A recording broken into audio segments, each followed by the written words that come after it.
CBS News has obtained a list of the 238 Venezuelan men the Trump administration recently deported to El Salvador.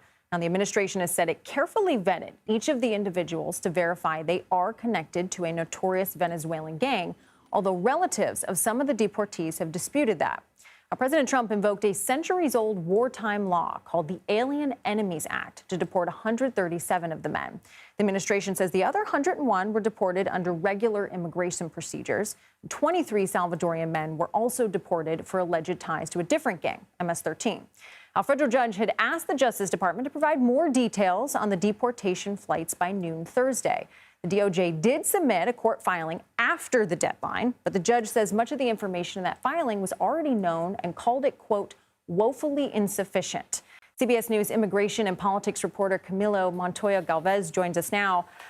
You've been all over this, so let's start with what we're learning about some of these men who've been deported to El Salvador. Just to level set, Kelly, the Trump administration has provided very few details about the deportation flights to El Salvador over the weekend, including to the public and including to the federal judge that is now overseeing the legality of these deportations that were justified under a wartime authority that you just cited back from 1798.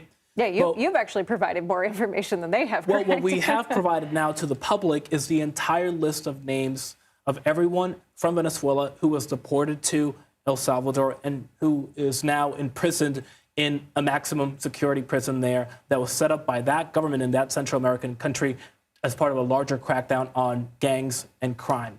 We are still investigating every individual case, but this is what we know. We know that the administration is saying that some of these deportees have criminal records in the U.S., but many do not. Many are migrants who are in the country illegally or were in the country illegally and were deported because of those civil immigration violations.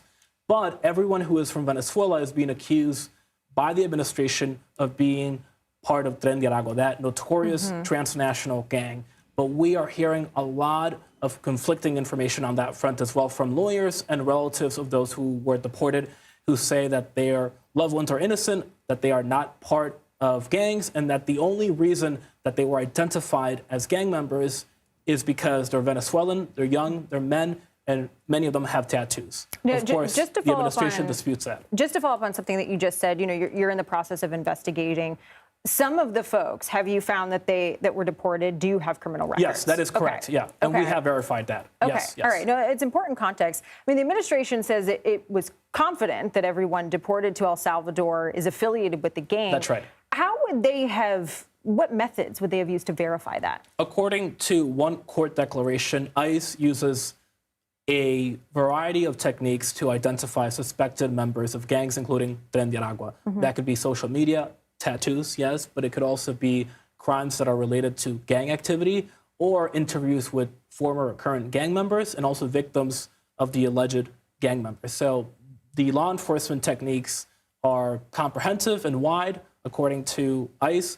But again, many of the families say that their relatives have a clean criminal record and that the only reason they were identified as potential gang members is because of tattoos or in some cases what they would call mere speculation. Yeah, I mean, there's so many differing reports and conflicting stories. It is going to take a long time to verify all of that. And what I should underscore is that the administration under this wartime authority actually did not require to convict or charge that person criminally to send them to El Salvador. They only had to identify that person as a Venezuelan national who was in the country illegally, who was 14 or older, and who allegedly was part of a gang. So no criminal conviction or even immigration proceeding was required for that deportation under this wartime authority that now the judge has scaled back. So the judge has set a new deadline for the government to submit a sworn declaration that would invoke the state's secret privilege. So what's that and what's the path forward here? Well, the judge in federal district court in Washington, D.C., overseeing this case is clearly not happy with the Justice Department and the details or the lack thereof that they have provided in this case. He believes that the administration ignored his oral directive to turn back planes over the weekend when he issued that oral directive during a hearing, and he wants more information on that front. And he also wants a cabinet-level official to sign a sworn declaration as to whether or not they will actually invoke those state privilege, state secrets privilege. Yes. Right. So we'll see what the Justice Department actually says and whether or not they actually invoke the state secret privilege.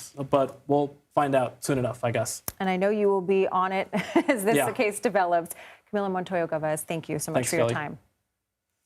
And you can visit cbsnews.com to read Camilo's exclusive reporting and see the full list of Venezuelan deportees.